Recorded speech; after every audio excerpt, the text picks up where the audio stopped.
Te damos la bienvenida a Audiosofía, donde ilustras su oído.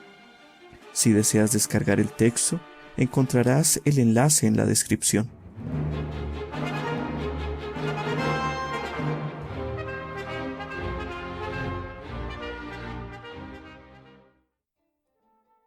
Del sentido y lo sensible.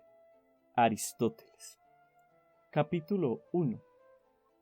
Hemos tratado ahora mismo detalladamente del alma en sí misma y de sus diversas facultades.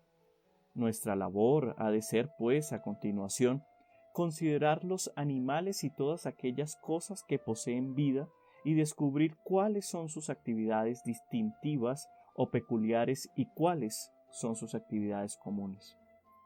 Hay que presuponer todo lo que se ha dicho ahora mismo acerca del alma, pero hemos de discutir ahora las cuestiones que quedan relacionadas ante todo con lo que tiene una prioridad natural. Las características más importantes de los animales, sean comunes o peculiares, son evidentemente las que pertenecen al alma y al cuerpo, tales como la sensación, la memoria, la pasión, el deseo y el apetito en general, y junto a ellas el placer y la pena. Estas cosas, en efecto, pertenecen a la gran mayoría de los seres vivos. Además de estas, hay algunas que son comunes a todos los seres que participan de la vida y otras que son peculiares a ciertos animales. Las más importantes de estas son las que constituyen los 4 pares siguientes: el velar y el dormir, la juventud y la vejez, la inspiración y la expiración, la vida y la muerte. Hemos de investigar ahora qué es cada una de estas cosas y por qué razones tienen lugar. Es además el deber del filósofo de la naturaleza estudiar los primeros principios de la salud y la enfermedad, porque ni la salud ni la enfermedad pueden ser propiedades de los seres que carecen de vida, de donde se puede decir que la mayoría de los filósofos de la naturaleza y aquellos médicos que ponen un interés especial en su arte tienen esto en común. El primero acaba por estudiar medicina y el último basa su teoría médica en los principios de la ciencia de la naturaleza. Es evidente que las características que hemos mencionado pertenecen al alma y al cuerpo conjuntamente, pues todas ellas aparecen unidas a la sensación o nacen a través de la sensación. Algunas, por su parte, son afecciones o modificaciones de las sensaciones, y algunas son estados positivos de ellas. Algunas, a su vez, tienden a preservar y salvaguardar la vida, mientras que otras tienden a destruirla y extinguirla. Que la sensación, por otra parte, se produce en el alma a través del cuerpo como medio transmisor es evidente en sus rasgos teóricos y también independientemente de la teoría. Ahora bien, hemos ya explicado en nuestra obra del alma qué son la sensación y el sentir y por qué se da esta afección entre los animales. Todo animal, en cuanto animal, debe tener sensación. Es, en efecto, por medio de ella como diferenciamos entre lo que es y lo que no es un animal. En cuanto a los varios sentidos individuales, el tacto y el gusto se hallan necesariamente presentes en todos los animales. El tacto por la razón que hemos dado en nuestro tratado del alma, y el gusto en orden a la nutrición. El gusto, en efecto, es el sentido que discrimina entre lo agradable y lo desagradable en el mundo del alimento, de manera que lo uno pueda ser evitado y lo otro buscado o perseguido. Y hablando en general, el sabor es una afección del elemento nutritivo. Mientras que aquellos sentidos que obran gracias a medios externos, como son el olfato, el oído y la vista, pertenecen a los animales que son capaces de locomoción. Para todos aquellos que los poseen, son medios de preservación, a fin de que puedan conocer su alimento antes de buscarlo o andar tras de él, y puedan evitar lo que es inferior o destructivo o incluso engañoso, mientras que en los animales o seres vivos que tienen inteligencia también existen estos sentidos, a fin de que la existencia de los mismos sea mejor. Esos sentidos, en efecto, nos aportan muchas diferencias de las cosas, de las cuales diferencias nace la comprensión de los objetos del pensamiento y de los quehaceres de la vida práctica. De todas estas facultades de cara a las simples necesidades de la vida y en sí misma la más importante es la vista, mientras que para la mente y de manera indirecta la más importante es el oído. La facultad de la vista, en efecto, nos hace conocedores de muchas diferencias de toda especie, ya que todos los cuerpos participan del color, de manera que es por este medio principalmente como percibimos los sensibles comunes. Entiendo por estos la figura, la magnitud, el movimiento y el número. El oído, en cambio, sólo comunica las diferencias de sonido y respecto de unos pocos animales las diferencias de la voz. Pero de manera indirecta, el oído es el que aporta la más amplia contribución a la sabiduría. El discurso, en efecto, o el razonamiento que es la causa del aprender, es así por ser audible, pero no es audible en sí mismo, sino indirectamente, debido a que el lenguaje se compone de palabras y cada palabra es un símbolo racional. En consecuencia, entre aquellos que de nacimiento se ven privados de uno u otro sentido, los ciegos son más inteligentes que los sordos o los mudos. Capítulo 2. Hemos hablado ya de la capacidad que posee cada uno de estos sentidos. En cuanto a las partes, el cuerpo en que, como en sus órganos son naturalmente engendrados los distintos sentidos, los pensadores modernos intentan referirlos a los elementos de que los cuerpos están compuestos. Pero al hallar difícil ajustar los 5 sentidos a los 4 elementos, se inquietan seriamente en lo que toca al quinto. Todos ellos hacen consistir la visión en el fuego, porque no comprenden la razón de una de las características peculiares de la vista. Cuando el ojo es presionado y puesto en movimiento, parece que brilla en él un fuego. Esto ocurre naturalmente en la oscuridad o cuando los ojos están cerrados, ya que también entonces hay oscuridad. Pero esto solamente plantea otra dificultad, pues a no ser que supongamos que es posible que un sujeto que siente vea un objeto visible sin conocerlo, el ojo debe, según esta teoría, verse a sí mismo. ¿Por qué, pues, no ocurre esto cuando el ojo está en reposo? La razón de ello, así como la solución de nuestra dificultad y la causa de la teoría de que la visión es fuego, debe hallarse en las consideraciones siguientes. Siempre las superficies lisas brillan en la oscuridad, aunque ellas no produzcan luz. Y la parte central del ojo, que los hombres llaman el negro del ojo, aparece lisa. Este fenómeno tiene lugar cuando el ojo se mueve, porque entonces se produce el mismo efecto que si una cosa se convirtiera en dos. Esto se debe a la rapidez del movimiento, de manera que parece una cosa distinta el que ve y el objeto visto. De aquí que el fenómeno no tenga lugar a no ser que el movimiento sea rápido y se realice en la oscuridad, pues es en la oscuridad donde una superficie lisa parece brillar, como por ejemplo las cabezas de ciertos peces y el fluido oscuro de la jibia. Cuando el movimiento del ojo es lento, es imposible que el órgano que ve y el objeto visto parezcan ser uno y dos al mismo tiempo, mientras que en el otro caso el ojo se ve a sí mismo exactamente igual que en una reflexión. Si el ojo fuera actualmente fuego, como dice Empédocles, y tal como se afirma en el Timeo, y si la visión tuviera efecto cuando la luz saliera del ojo, como de una lámpara, ¿por qué no sería igualmente posible la visión en la oscuridad? Carece absolutamente de sentido decir, como hace el Timeo, que al salir el ojo la luz es extinguida por la oscuridad. ¿Qué sentido, en efecto, podemos dar a esta expresión de extinguirse la luz? Lo que es caliente y seco, como se admite que lo es el carbón en brasa o la llama, se extingue por medio de lo húmedo o lo frío. Pero el calor y la sequedad no, son evidentemente atributos de la luz. Sí, lo son, pero en un grado tan débil que nos es imposible percibirlo. La luz se extinguiría durante el día cuando llueve, la oscuridad se daría más comúnmente en tiempo de frío. La llama y los cuerpos que arden demuestran este fenómeno, pero no ocurre tal cosa en el otro caso.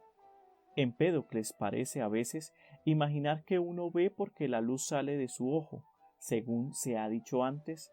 En todo caso, dice: en cuanto a alguien, pensando salir fuera, se prepara una lámpara, una brillantez de fuego, llamea a través de la noche tempestuosa, y para protegerlo contra todos los vientos ajusta a ello una pantalla que esparce el soplo de los vientos, que alientan con fuerza, y saltando adelante por ser más tenue, la luz brilla sobre un umbral con sus infatigables rayos, de manera que entonces el amor rodeó el fuego primigenio cercado de membranas, y también la redonda pupila con finas membranas, y éstas excluyeron o separaron el mismo de las aguas circundantes, y sólo las atravesó el fuego porque era más tenue.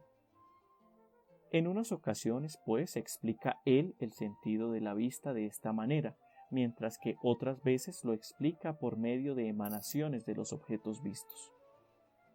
Demócrito tiene razón cuando dice que el ojo es agua, pero se equivoca cuando supone que la visión es meramente un fenómeno de reflexión. La imagen es visible al ojo porque el ojo es listo. No existe en el ojo sino el que mira u observa, porque la modificación recibida en el ojo no es más que un fenómeno de reflexión. Sin embargo, no parece haber allí una teoría general clara acerca de los objetos reflejados y la reflexión. Pero es extraño que nunca se le ocurriera sorprenderse de por qué solamente ve el ojo, mientras que no ve en cambio ninguna de las demás cosas en que parece darse así la imagen. Es verdad que el ojo consta de agua, pero tiene el poder y la capacidad de la vista no por ser agua, sino por ser transparente, atributo este que comparte con el aire. Ahora bien, el agua es más fácilmente delimitada y controlada que el aire, de aquí que la pupila o el ojo se componga propiamente de agua. Esto es evidente por los hechos observados cuando el ojo se corrompe. Lo que exuda es evidentemente agua, y ésta en los seres meramente embrionarios sobresale por su frialdad y su brillo. Y el blanco del ojo en los animales que tienen sangre es grasiento y aceitoso. Esto es así a fin de que la humedad pueda mantenerse sin helarse. Por esta razón, el ojo es la parte del cuerpo menos sensible al frío. Nadie, en efecto, ha sentido frío jamás dentro de sus párpados. Los ojos de los animales que carecen de sangre tienen una piel muy dura que les da una protección análoga a esta. De manera general, es ilógico suponer que la visión tiene lugar por medio de algo que emana del ojo, es decir, que un rayo de visión llega hasta las estrellas y hasta un determinado objeto, y que allí se funde con el objeto mismo, como algunos piensan. Sería mejor suponer que la fusión se verifica en el centro mismo del ojo, pero aún eso es tonto. ¿Qué sentido tiene la luz fundiéndose con la luz? ¿Cómo puede realizarse esto? La fusión, en efecto, no se da entre objetos cualesquiera al azar. ¿Y de qué manera la luz de dentro se fundirá con la luz de fuera? Entre ambas está, en efecto, la membrana. En otra parte hemos demostrado la imposibilidad de la visión sin la luz. Ahora bien, sea que el medio transmisor entre el objeto visible y el ojo sea la luz o sea el aire, el movimiento a través de este medio es lo que produce la visión. Y es natural que lo que hay dentro sea agua, ya que el agua es transparente. Y exactamente igual que fuera no hay visión sin luz, tampoco la hay dentro. Debe haber allí transparencia. Y ésta, puesto que no es aire aquello, debe hallarse en el agua, porque el alma o el órgano del sentido del alma no reside en la superficie del ojo, sino que debe hallarse de toda evidencia en el interior del ser. En consecuencia, la parte interior del ojo debe ser transparente y receptiva de la luz. Esto resulta evidente por lo que actualmente ocurre, pues es un hecho que cuando en la guerra los hombres han sido golpeados en la sien hasta el extremo de cortar o interceptar los conductos del ojo, parece caer en ellos la oscuridad como si se hubiera apagado una lámpara, porque la sustancia transparente llamada pupila ha sido arrancada como una lámpara. Si los hechos son en absoluto como los hemos descrito, evidentemente el único método por el que podemos asignar y adaptar cada uno de los órganos de los sentidos a un elemento es el siguiente.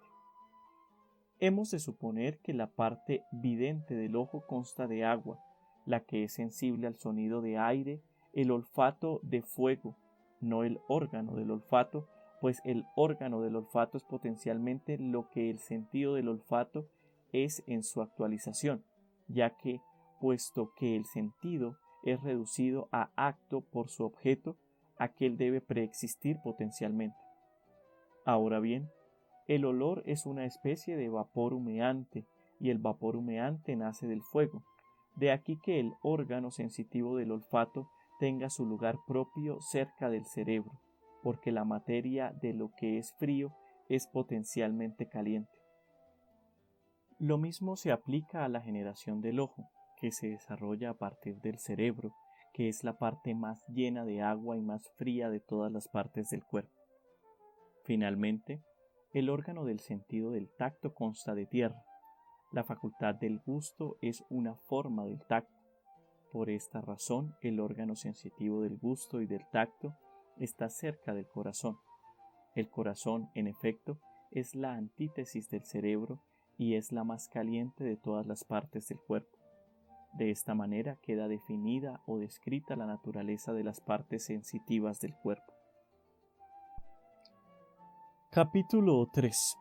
Los sensibles que corresponden a cada uno de los órganos sensitivos, a saber, el color, el sonido, el olor, el sabor y el tacto, han sido estudiados en sus trazos generales en el Tratado del Alma, donde se ha explicado su función y el efecto de su actuación respecto de los varios órganos sensitivos. Pero nos toca ahora considerar de qué manera hemos de describir cada uno de ellos, es decir, hemos de responder a la cuestión de qué es el color, el sonido, el olor o el sabor y análogamente respecto del tacto. Tratemos primero el color. Cada uno de estos términos se emplea en dos sentidos, como actual y como potencial. Hemos explicado en el Tratado del Alma el sentido en que el color y el sonido actuales se identifican con las sensaciones actuales o el sentido en que se diferencian de ellas, es decir, del ver o del oír. Expliquemos ahora cuál de cada una de ellas debe existir para producir la sensación en su plena actualidad. En aquel tratado hemos dicho de la luz que es indirectamente el color de lo transparente, pues siempre que hay un elemento ardiente en la transparencia, su presencia es luz, mientras que su ausencia es la oscuridad. Lo que llamamos transparente o diáfano no es peculiar al aire, al agua o a algún otro cuerpo descrito así, sino que es una naturaleza común o potencia común que no es separable, sino que reside en aquellos cuerpos y en todos los demás, en un grado mayor o menor. De aquí que, así como todo cuerpo debe tener un límite, así también debe tener una transparencia. La naturaleza de la luz reside en lo transparente cuando es indeterminado, pero evidentemente lo transparente que se halla en los cuerpos ha de tener unos límites, y esto resulta obvio por el hecho de que este límite es el color, ya que el color o bien está en el mismo límite o bien es el mismo el límite. Esta es la razón por la que los pitagóricos llamaron color a la superficie del cuerpo. El color yace en la frontera o límite del cuerpo, pero este límite no es una cosa real. Hemos de suponer que la misma naturaleza que nos demuestra por fuera el color existe también dentro, El aire y el agua evidentemente tienen color, porque su brillo es de la naturaleza del color. Pero, en este caso, puesto que el color reside en algo indefinido, el aire y el mar no muestran el mismo color de cerca al alcance de la mano y a los que se acercan a ellos, que a los que los miran a distancia. En los cuerpos, en cambio, de no ser que la envoltura circundante cause un cambio, incluso la apariencia del color es definida. De aquí que, evidentemente, sea la misma cosa la que es receptiva del color en uno y otro caso. Es pues lo transparente en la proporción en que existe en los cuerpos, y existen todos ellos en un grado mayor o menor, lo que es causa de que ellos participen del color. Pero, puesto que el color reside en el límite, debe estar en el límite de lo transparente, y así el color será el límite de lo transparente en un cuerpo definido. Tanto en los objetos actualmente transparentes, el agua, etc., como en todos aquellos que parecen tener como límite un determinado color característico, el color iniere siempre en la superficie limítrofe. Lo que en el aire es causa de la luz puede estar presente en lo transparente o puede no estar presente por carecer de ello el cuerpo. Así pues, las mismas condiciones que producen en el aire la luz o la oscuridad producen en los cuerpos lo blanco y lo negro. Hemos de hablar ahora de los demás colores y explicar las varias maneras en que ellos pueden producirse. Una posibilidad es que las partículas blancas y negras alternen de tal manera que mientras que cada una sea por sí misma invisible a causa de su pequeñez, el compuesto de las dos resulte visible. Esto no puede aparecer como blanco o como negro. Puede, ya que debe poseer algún color, y no puede tener uno de estos dos. Debe evidentemente existir alguna especie de mezcla, es decir, alguna otra especie de color.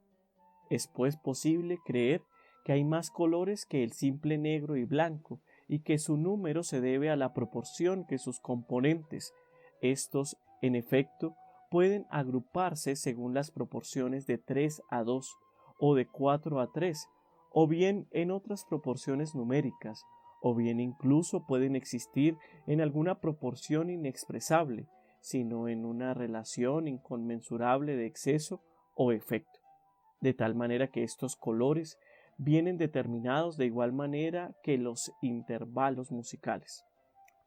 Según este punto de vista, los colores que dependen de proporciones simples, igual que las consonancias en música, se consideran como los más atractivos o agradables, como por ejemplo el púrpura marino o el púrpura de los fenicios, y algunos pocos más como estos, mientras que los otros colores son aquellos que carecen de proporciones numéricas.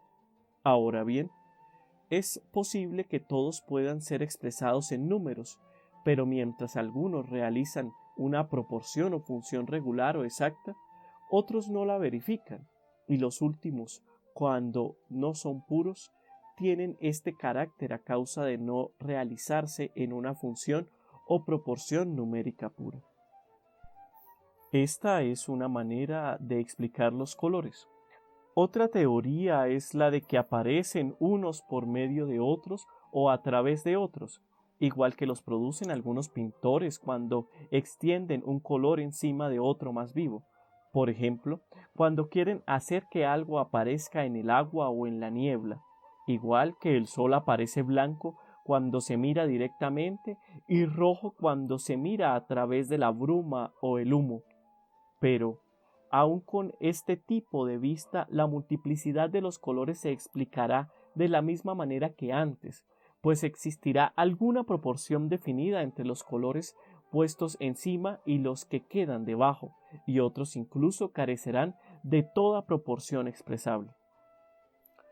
Pero para decir, como hacen los filósofos antiguos, que los colores son emanaciones de los objetos y son visibles, estos en razón de lo mismo, es algo ilógico, pues en todos los casos tendrían que explicar la sensación por contacto, de manera que resultaría mejor decir de una vez que la sensación es causada debido a que el objeto sensible pone en movimiento el medio transmisor de la sensación, es decir, que obra por contacto y no por emanación. En la teoría de las partículas alternas, hemos de suponer no sólo unas magnitudes invisibles, sino también un tiempo imperceptible, si hemos de evitar que se advierta la llegada sucesiva de los estímulos y sus partículas han de producirnos una impresión singular y única, apareciéndosenos simultáneamente. En el otro caso, no hay necesidad de esto. El color superior afectará el medio transmisor de distinta manera, según sea él mismo modificado o no lo sea por el color subyacente. De aquí que él aparezca como un color distinto que no es ni blanco ni negro. Así pues, si ninguna magnitud puede ser invisible, antes toda magnitud es visible desde alguna distancia. Esta segunda teoría explicaría la mezcla de los colores.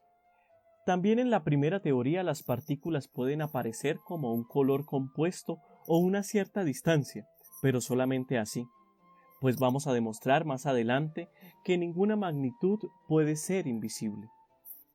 Ahora bien, una mezcla de cuerpos tiene efecto no solamente, como alguna gente cree, por la alternancia de sus partículas más pequeñas, sino por una completa interpenetración de todas sus partes, como hemos dicho en nuestras consideraciones acerca de las mezclas en general.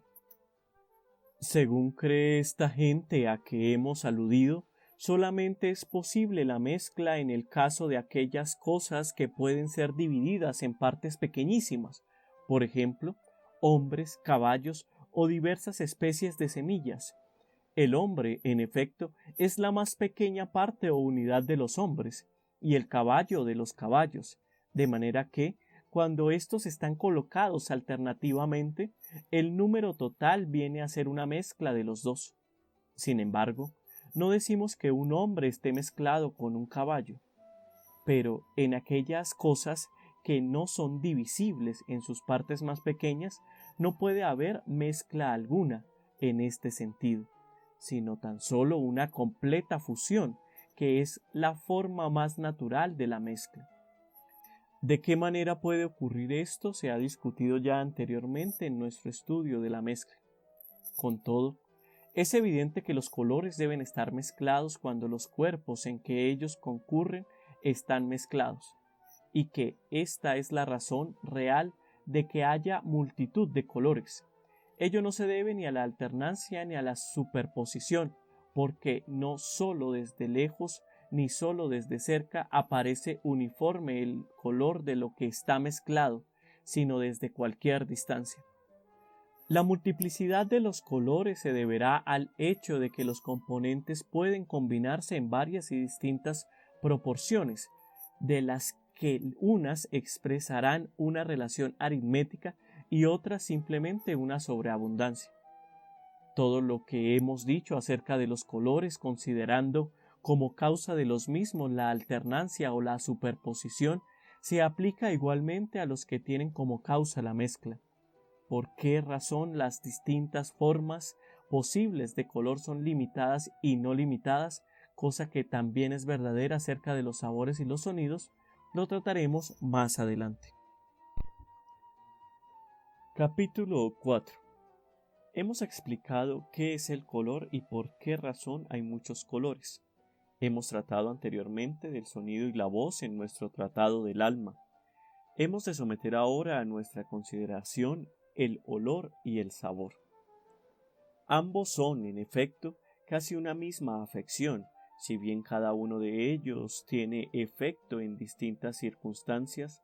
La clase de los sabores es más fácilmente reconocible que la de los olores.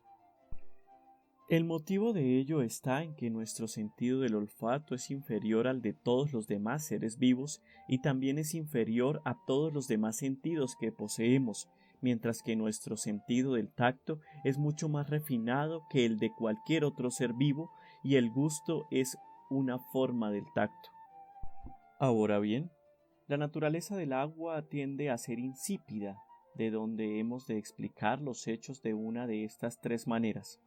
El agua puede poseer intrínsecos a sí misma todos los tipos de sabores, que son imperceptibles a causa de su mínima magnitud, como sugiere Empédocles.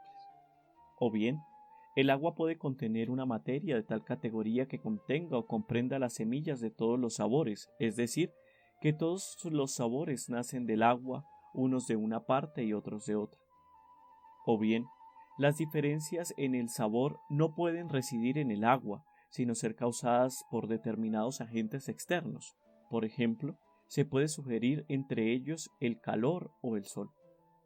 De estas tres teorías, la primera es evidentemente falsa, porque nos encontramos con sabores que cambian bajo la acción del calor, cuando a los frutos con pericarpio, por ejemplo, se los expone al sol o se los asa al fuego, de manera que éstos no pueden proceder del agua, sino que los sabores cambian en el fruto mismo, y cuando los zumos de ellos son extractados y dejados reposar a lo largo del tiempo, en lugar de dulces se vuelven amargos o toman otros varios sabores, y cuando fermentan, derivan a toda clase de sabores, por así decirlo.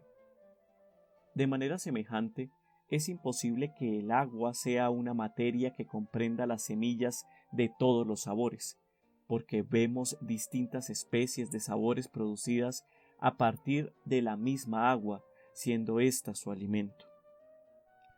La solución restante es la de que el agua cambia al ser modificada de alguna manera.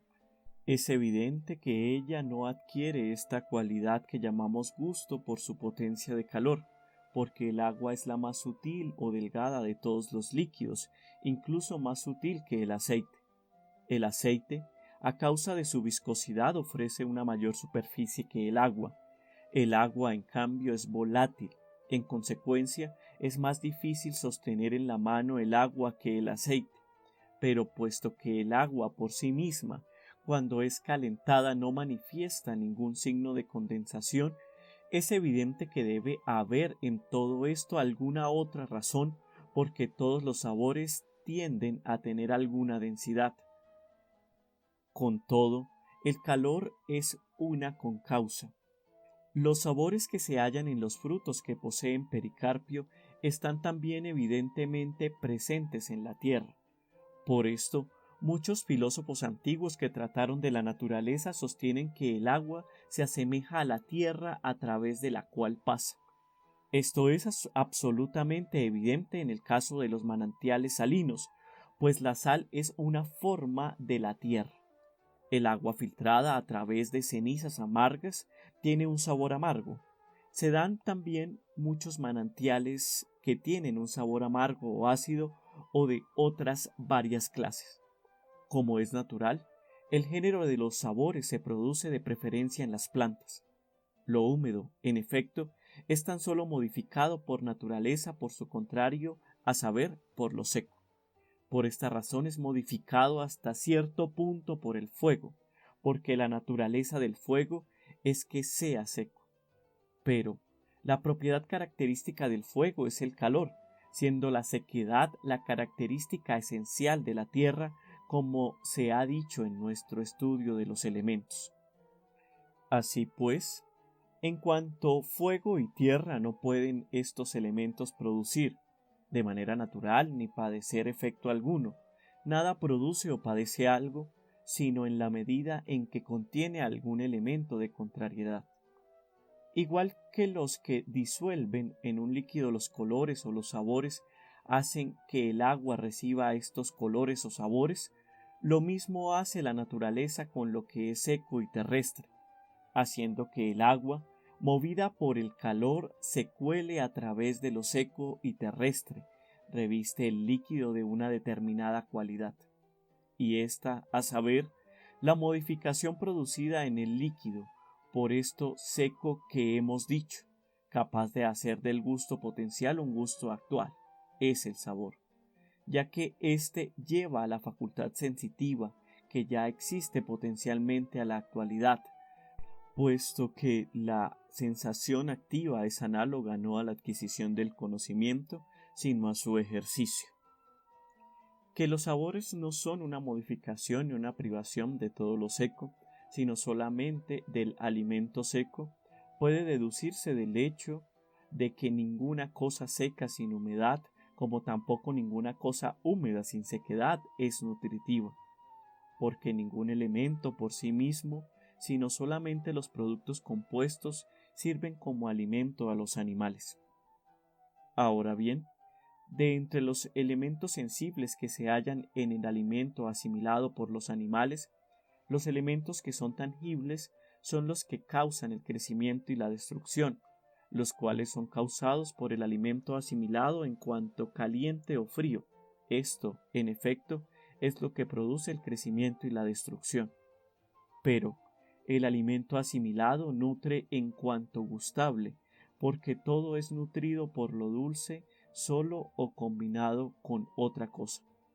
Conviene que definamos esto en nuestro tratado de la generación, pero ahora nos referiremos a ello en la medida en que sea necesario. El calor dilata y modifica el alimento y extrae de él lo que es ligero, dejando en él lo que es acre y amargo debido a su peso. La función llevada a cabo por el calor externo en los cuerpos exteriores es realizada por el propio calor natural en los animales y las plantas. De esta manera ellos son nutridos por lo dulce. Los demás sabores están mezclados con el alimento, de la misma manera que usamos lo salino o lo ácido como sazón. Esto se hace para contrarrestar la tendencia de lo dulce a ser demasiado nutritivo y a permanecer indigesto en el estómago. Igual que los colores proceden de una mezcla de blanco y negro, así los sabores proceden de una mezcla de dulce y amargo. Los distintos colores suponen distintas proporciones, tanto si la proporción de su mezcla es exactamente numérica como si es indeterminada. Aquellos que, una vez mezclados, producen placer, existen todos según proporciones aritméticas. Solamente es rico el sabor de lo dulce, y lo salado y lo amargo son prácticamente lo mismo. Entre estos extremos están lo áspero, lo picante, lo acre y lo ácido. Las especies de sabor son aproximadamente las mismas en número que las especies de colores. Hay 7 especies de cada uno de ellos, si, como es lógico, se considera el gris o parduzco como una variedad del negro, pues la alternativa sería catalogar el amarillo con el blanco, igual que lo rico con lo dulce, el rojo, el púrpura fenicio, el verde y el azul son colores intermedios entre el blanco y el negro, y los demás son combinaciones de estos. E igual que el negro es la privación de lo blanco en la transparencia, así lo salado o amargo es una privación de lo dulce en la mezcla nutritiva. Por esta razón, la ceniza de todo lo que ha sido quemado es amarga. La mezcla potable, en efecto, se ha evaporado de ello. Demócrito y la mayoría de los filósofos de la naturaleza que tratan de la sensación sostienen la más irrazonable de las hipótesis, ya que hacen de todos los objetos sensibles objetos del tacto. Sin embargo, es evidente que, de ser esto así, cada uno de los demás sentidos es una especie del tacto. Pero no hay dificultad alguna en ver que esto es imposible. Por otra parte, tratan los objetos perceptibles que son comunes a todos los sentidos, como si ellos fueran peculiares de uno solo de ellos. En efecto, el tamaño, la figura, la aspereza y la lisura, y también lo agudo y lo obtuso, tal como se dan en los cuerpos sólidos, son comunes, sino a todos los sentidos, al menos sí a la vista y al tacto. De aquí que los sentidos estén expuestos a error acerca de los sensibles comunes, pero no respecto de sus sensibles propios. Por ejemplo, la vista no yerra respecto del color, ni el oído respecto del sonido. Ahora bien, Estos pensadores y filósofos reducen los sensibles propios a los sensibles comunes, como hace Demócrito. Este, en efecto, dice que lo blanco y lo negro son respectivamente lo áspero y lo liso, y refiere los sabores a las figuras. Sin embargo, reconocer los sensibles comunes o no es propio de ningún sentido, o lo es preferiblemente de la vista. Si atribuimos esta función al gusto, entonces, puesto que es propio del sentido más agudo reconocer en cada género las más pequeñas diferencias, el gusto debe, además de ser el más discriminativo de las figuras, ser también el más apto para percibir los demás sensibles comunes. Por otra parte, todos los objetos sensibles manifiestan alguna contrariedad. Por ejemplo, la del blanco respecto del negro en los colores, o la de lo amargo respecto de lo dulce en los sabores, pero ninguna figura parece ser contraria de otra. ¿A qué polígono se contrapone en contrariedad la esfera? Además, igual que las figuras son numéricamente infinitas, también los sabores deben ser numéricamente infinitos, pues ¿por qué razón había de producir sensación un sabor y no lo habría de producir otro? Con esto hemos hablado ya del gusto y del sabor. Las demás afecciones o modificaciones del sabor tienen su lugar propio de investigaciones en la historia o tratado natural de las plantas. Fisiología de las plantas. Capítulo 5. De la misma manera hemos de considerar los olores, pues el efecto que lo seco produce en lo húmedo es también producido por el líquido que tiene un sabor en otra esfera, en el aire y en el agua por igual. Hemos dicho que en estos la transparencia era una cualidad o propiedad común, pero el objeto es olfateable no en cuanto transparente, sino por ser capaz de lavar o limpiar la sequedad dotada de sabor, ya que el fenómeno del olfato tiene lugar no solamente en el aire, sino también en el agua. Esto es evidente en el caso de los peces y de los animales con caparazones duros. Estos seres evidentemente tienen la capacidad de oler aunque no haya aire en el agua, pues apenas se produce en el agua, sube hacia la superficie, y aunque tales seres no respiren. Si pues admitimos que el aire y el agua son húmedos, el olor será la naturaleza que manifiesta lo seco dotado de sabor en un medio húmedo, y lo que posee estas condiciones será objeto del olfato. Que este efecto se sabe a la posesión del sabor resulta evidente considerando aquellas rosas que tienen olor y aquellas que no lo tienen. Los elementos, a saber, el fuego, el aire, el agua y la tierra, son inodoros, porque tanto los que son secos como los que son húmedos carecen de sabor, a no ser que formen una combinación. Por esta razón, el mar huele, porque tiene sabor y un componente seco. La sal común tiene más olor que el nitrato potásico, lo demuestra el aceite extraído de ella, mientras que el nitrato potásico es más tierra. Por su parte, la piedra carece de olor, porque no tiene gusto, mientras que las maderas tienen olor, porque también tienen sabor. Las maderas húmedas tienen menos olor que las secas. En el caso de los metales, el oro no tiene olor porque carece de sabor, y en cambio sí tiene olor el bronce y el hierro. Pero cuando la mezcla de ellos se ha consumido en el fuego, la escoria de todos ellos tiene menos olor. La plata y el estaño tienen más olor que el oro y menos que el bronce y el hierro porque contienen agua. Algunos creen que el olor es un vapor humeante, que es en parte aire y en parte tierra.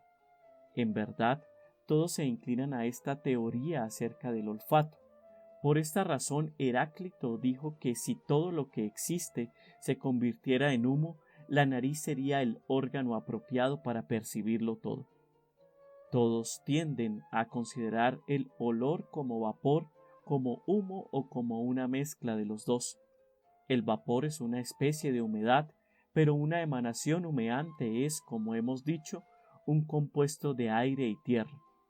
Lo primero, cuando se condensa, resulta agua, mientras que lo otro se convierte en una especie de tierra. Pero probablemente el olor no es ninguna de estas cosas, porque el vapor consta de agua, mientras que la emanación humeante no puede producirse en el agua. Sin embargo, los seres acuáticos tienen el sentido del olfato, como se ha dicho antes. Además, las emanaciones humeantes o gaseosas entran dentro de la teoría general de las emanaciones. Si éstas resultan algo ilógico, también lo serán las primeras. Es evidente que es posible que la humedad, tanto en el aire como en el agua, absorba la naturaleza de lo seco dotado de sabor y sea modificada o afectada por ello, pues también el aire tiene una naturaleza húmeda. Por otra parte, si lo seco produce en los líquidos y en el aire por igual un efecto como de algo disuelto, evidentemente los olores deben ser algo análogo a los sabores. Por lo demás, esto es ciertamente así en algunos casos, pues los olores, igual que los sabores, son picantes, dulces, ásperos, acres y ricos u opulentos, y se puede llamar a lo pestilente análogo a lo amargo. De donde, igual que estos sabores son desagradables al paladar, así los olores fétidos son desagradables de respirar. Es pues evidente que el olor en el aire y en el agua es lo mismo que el sabor, tan solo en el agua. Por esta razón, el frío y las heladas embotan los sabores y son causa de que desaparezcan los olores, porque el frío y el hielo obran en contra del calor que excita y desarrolla el sabor. Hay dos especies de objetos olorosos. Es en efecto falso decir, como hacen algunos, que no hay especie alguna de lo oloroso, puesto que las hay. Pero hemos de distinguir en qué sentido existen tales especies y en qué sentido no existen.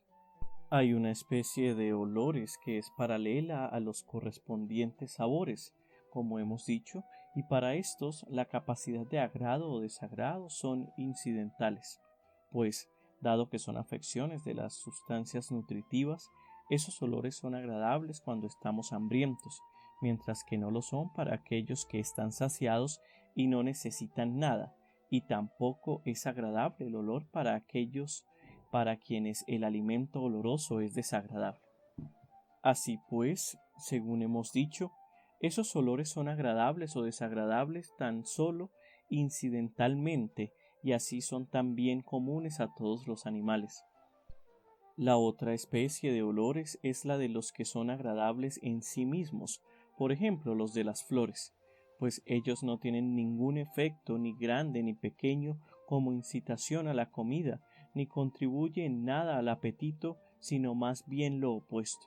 Es, en efecto, verdad lo que dijo Estratis burlándose de Eurípides: cuando hagas puré de lentejas, no le eches perfume. Los que mezclan en las bebidas estas cualidades violentan el placer por la simultaneidad, a fin de que el placer nazca de dos sentidos como si fuera uno y a partir de uno solo.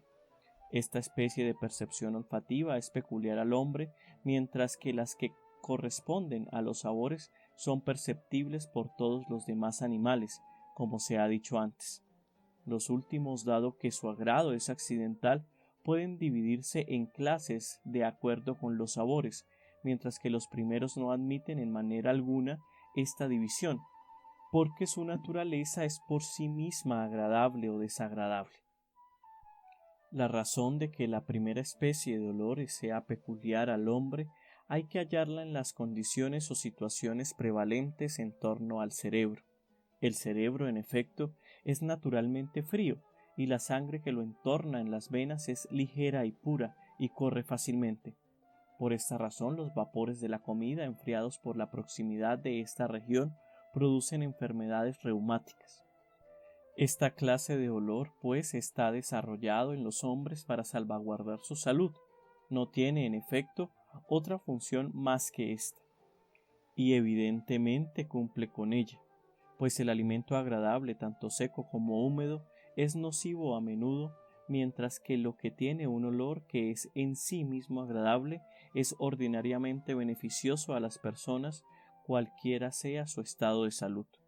Por esta razón, el olor es llevado por la respiración, no en todos los animales, sino en los hombres y en algunos animales que tienen sangre, por ejemplo los cuadrúpedos y aquellos que participan más de la naturaleza del aire, pues, igual que los olores suben hacia el cerebro por la ligereza del calor contenido en ellos, las partes del cuerpo situadas en esta región son más sanas, porque la potencia del olor es, según su naturaleza, caliente. La naturaleza ha hecho uso de la respiración con dos fines. En primer lugar, y como función principal, para ayuda o salvaguarda del pecho, y en segundo lugar, para hacer posible el olfato. Pues, cuando un ser respira, el olor estimula las mucosas de la nariz, pero como si procediera de la parte interna. El olor de esta clase es peculiar al hombre, porque éste tiene el cerebro mayor y más húmedo, en proporción a su tamaño de todos los animales. De aquí que también se puede decir que solamente el hombre entre los animales es consciente y goza del olor de las flores y otros semejantes, porque el calor y el estímulo producido por estos contrabalancea el exceso de humedad y de frialdad en esta región del cuerpo. Pero la naturaleza ha asignado la sensación de la otra clase de olores a los demás animales que tienen pulmones, por medio de la respiración, a fin de evitar hacer dos órganos de sentido independientes. Pues, en la respiración, los animales tienen suficientes medios para la recepción de una de las especies de olores, igual que los hombres los tienen suficientes para la percepción de las dos clases de los mismos.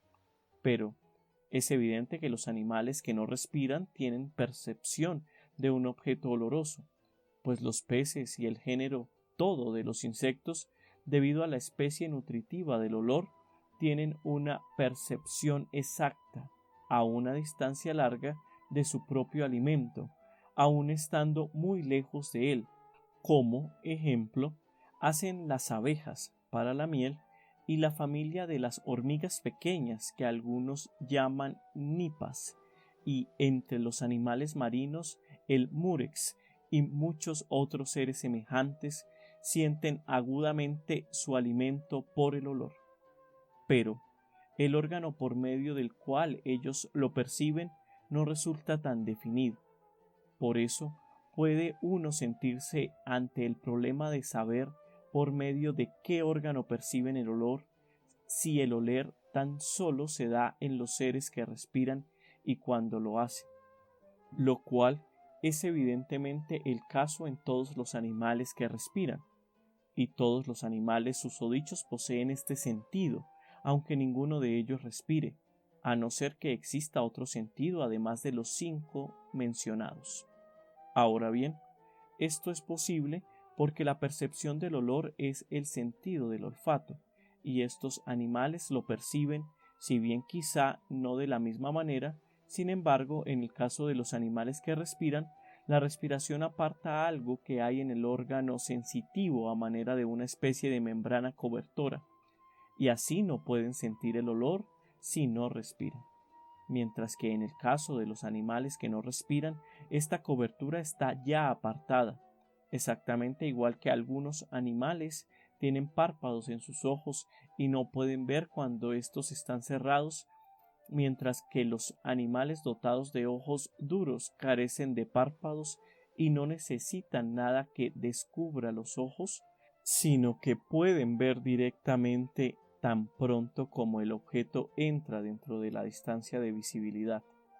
Semejantemente, ninguno de los animales inferiores soporta de mala gana el olor de las cosas que son por sí malolientes, a no ser que sean actualmente destructivas.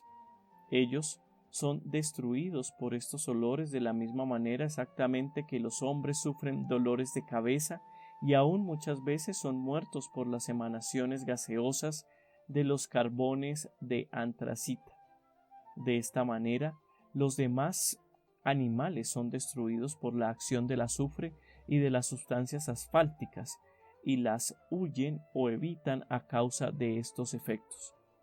Pero no prestan atención al olor desagradable en sí mismo, y sin embargo muchas plantas tienen olores no agradables o molestos, a no ser que afecte al gusto o a la comestibilidad del alimento. Puesto que el número de los sentidos es impar y un número impar posee siempre una unidad intermedia, el olfato podría parecer ser un término medio entre los sentidos táctiles, el gusto y el tacto, por una parte, y por otra parte, los sentidos que perciben a través de un medio transmisor, la vista y el oído. Así pues, el objeto del olfato es una afección de las sustancias empleadas como alimento que pertenecen al género de las cosas tangibles y también de lo audible y lo visible. De aquí que los seres huelen tanto en el aire como en el agua. Así, el objeto del olfato es común a las dos esferas o campos.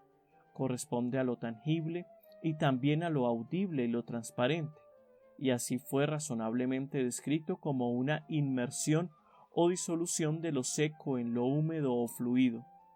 Baste con esto acerca de la cuestión de saber hasta qué punto podemos hablar de especies de objetos olorosos y hasta qué punto no.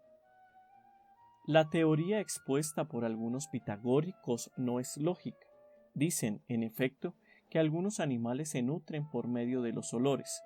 En primer lugar, vemos que el alimento debe ser compuesto, porque los animales nutridos no son simples y por esta razón se produce abundante materia de desecho a partir del alimento, o bien en los mismos cuerpos o bien fuera de ellos, como en las plantas.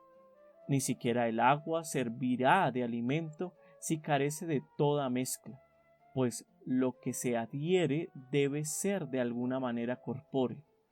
Es aún menos probable que el aire pueda hacerse corpóreo. Además, es evidente que todos los animales poseen una región o zona del cuerpo que recibe el alimento y en la cual, una vez que ha llegado, el cuerpo lo asimila. Ahora bien, el órgano del olfato está en la cabeza y el olor entra simultáneamente con el aire inspirado, de manera que ha de ir a parar a la región respiratoria. Así pues, es evidente que el olor en cuanto olor no contribuye a la nutrición, pero resulta igualmente claro, partiendo de nuestra propia experiencia sensitiva y de lo que hemos ya dicho, que contribuye a la salud, de manera que el olor es en relación con la salud en general lo que es el sabor en la nutrición respecto de lo que se nutre. Baste esto como explicación de los varios órganos de los sentidos. Capítulo 6. Puede planteársenos la dificultad de saber si al ser todo cuerpo susceptible de una división infinita o limitada, sus cualidades sensibles, a saber, el color, el sabor, el olor, el peso, el sonido, el calor y el frío, la ligereza, la dureza y la blandura, son también susceptibles de esa división, o es esto imposible. Cada una de estas cualidades produce en efecto una sensación. De hecho, todas ellas se llaman sensibles por su capacidad de excitar la sensación. Así pues, en la hipótesis de arriba, la sensación debe ser capaz de división indefinida y toda magnitud debe ser perceptible, porque es posible ver una cosa blanca que no sea una magnitud.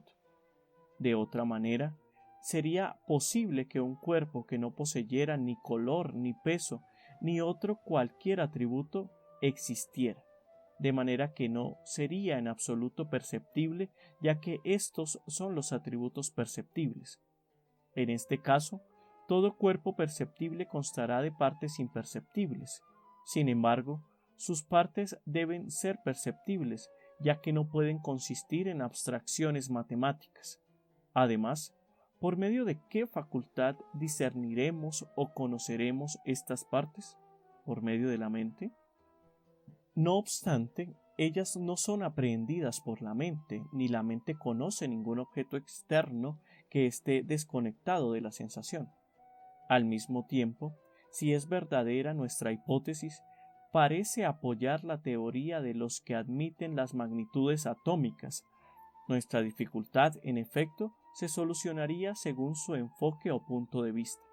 Ahora bien, esta teoría es imposible, ha sido ya discutido en nuestro Tratado del Movimiento. La solución de estas cuestiones pondrá en claro por qué las especies de color, sabor, sonidos y otros objetos sensibles son limitadas, pues donde hay extremos, los estadios intermedios deben estar limitados y los contrarios son extremos. Todo objeto sensible envuelve una contrariedad. Por ejemplo, en el color lo blanco y el negro, en el sabor lo dulce y lo amargo, y en todos los demás sensibles los contrarios son extremos. Ahora bien, lo que es continuo puede ser dividido en un número infinito de partes desiguales, pero en un número finito de partes iguales, mientras que lo que en sí mismo no es continuo puede ser dividido en un número finito de especies. Así pues, puesto que los atributos estos de que hablamos deben ser considerados como especies y siempre se halla inherente a ellas la continuidad, debemos de admitir que lo potencial y lo actual son distintos. Por esta razón, cuando un grano de mijo es visto, no lo es su 10.000ª parte, aunque la vista lo abarque todo, o por más que se acerque a ella, y el sonido de un cuarto de tono nos pasa desapercibido, aunque uno pueda oír toda la escala continua, pero el intervalo entre los extremos nos pasa inadvertido. Eso mismo es verdadero para todas las cantidades muy pequeñas en los otros objetos sensibles. Son potencialmente visibles, pero no actualmente, de no ser que estén aislados del todo, pues potencialmente también existe la longitud de un pie en la longitud de 2 pies, pero actualmente solo existe luego de su división. Estos pequeños incrementos, al estar separados, podrían con razón disolverse en lo que les rodea como una pequeña gota de sabor derramada en el mar, pero es importante verificar que igualmente que el incremento del sentido no es perceptible por sí mismo ni es tampoco separable, ya que existe sólo potencialmente en un todo más distintamente perceptibles.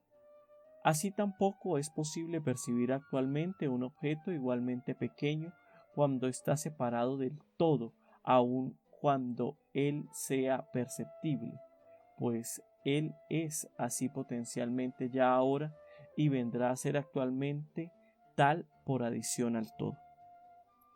Hemos, pues, demostrado que algunas magnitudes y algunas cualidades nos pasan por alto. Hemos explicado la razón de esto y el sentido en que son perceptibles y aquel en que no lo son. Así pues, cuando están interrelacionadas de tal manera en un conjunto que son perceptibles actualmente, no simplemente en el todo, sino aún separadas, se sigue que sus colores, sabores y sonidos deben ser limitados en número. Hay aún otra cuestión que tener en consideración. Cuando estos objetos sensibles o los movimientos que se producen en ellos, cualquiera sea la manera en que nazca la sensación, están actualizados. Llegan ellos primero a un punto medio, como parecen hacerlo el olor y el sonido, pues el que está cerca del olor lo percibe más pronto y el sonido del golpe llega a nosotros luego que el golpe se ha dado. Ocurre lo mismo en el objeto visto y en la luz. Empédocles, por ejemplo, afirma que la luz del sol alcanza un punto intermedio antes de llegar a la vista o a la tierra. Parece esta una explicación probable de lo que ocurre, porque lo que se mueve es movido desde alguna parte y hacia alguna parte, de manera que es necesario un tiempo en que se mueva de un punto a otro. Ahora bien, todo tiempo es divisible, de manera que existió un intervalo durante el cual la luz todavía no era vista, sino que el rayo de luz se movía aún en el espacio intermedio. Y aun suponiendo que el oír y el haber oído, el percibir y el haber percibido sean simultáneos y no envuelvan ningún proceso de generación, antes existan sin ningún proceso de esta clase, no obstante el intervalo aún existe, como quiera que el sonido no ha alcanzado aún el oído, aunque el golpe que lo causa haya sido dado ya. Prueba también esto la transformación que sufre la palabra oída por darse una traslación en el espacio intermedio. En efecto, los oyentes parecen no haber captado la palabra dicha, debido a la transformación sufrida por el aire que se mueve hacia ellos.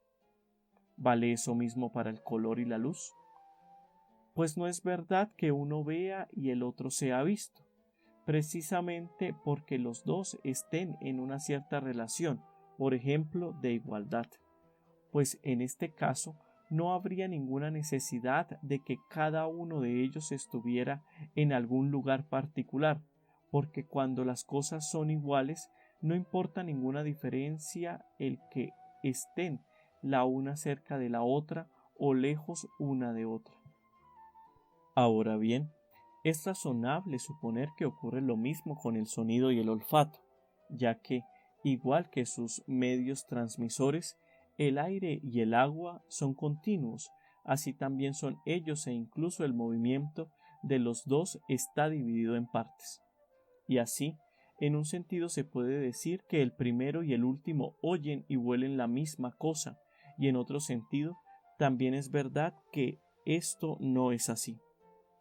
Ahora bien, algunos hallan una nueva dificultad en esto. Dicen, en efecto, que es imposible que una persona oiga, vea y huela la misma cosa que otra, y arguyen diciendo que es imposible que varias personas independientes oigan o huelan la misma cosa, ya que en tal caso una misma cosa estaría separada de sí misma. La causa original del movimiento, por ejemplo, la campana, el incienso o el fuego, que todos percibimos es la misma y es numéricamente una, mientras que las percepciones subjetivas, aunque específicamente idénticas, son numéricamente distintas, ya que muchas personas ven, huelen u oyen estos objetos al mismo tiempo. Esas percepciones no son cuerpos, sino una afección o movimiento de una segunda especie. De otra manera no ocurriría esto, y no existe en el cuerpo. Es distinto lo que ocurre con la luz, porque la luz es debida a la existencia de algo, pero no es un movimiento. Hablando en general, cambio de estado y traslación espacial son cosas distintas, porque los movimientos espaciales alcanzan naturalmente en primer lugar el espacio intermedio. El sonido admite ser un movimiento de algo que se traslada, pero respecto de las cosas que cambian de estado, la posición que tomar no es la misma, pues es posible que el tal cambio de estado tenga lugar en una cosa todo de una vez y no primero en su mitad. Por ejemplo, el agua puede helarse toda a un mismo tiempo. Debe, sin embargo, admitirse que, cuando se calienta o se hiela un cuerpo grande, cada parte es afectada por la siguiente, mientras que la parte primera debe su cambio a la causa actual del mismo. El todo no necesita cambiar todo él juntamente al mismo tiempo. El gusto sería como el olfato si viviéramos en el agua y percibiéramos a distancia antes de establecer contacto con el objeto. Naturalmente, donde hay un medio transmisor entre el órgano del sentido y el objeto, las partes no son todas afectadas simultáneamente, de no ser en el caso de la luz y por la razón dada, y en el caso de la vista por la misma razón. La luz, en efecto, causa la visión. Capítulo 7. Hay aún otra cuestión acerca de la sensación, la de saber si es posible percibir dos en un mismo tiempo indivisible o no es posible, suponiendo que el estímulo más fuerte siempre domina al más débil. Esta es la razón por la cual vemos los objetos que se presentan a nuestros ojos. Si nos ocurre que pensamos intensamente en algo, estamos dominados por el temor o prestamos atención a un sonido muy fuerte. Concedamos esto y también que es más posible percibir cada cosa individual cuando se nos presenta sola que cuando se nos presenta mezclada con otra.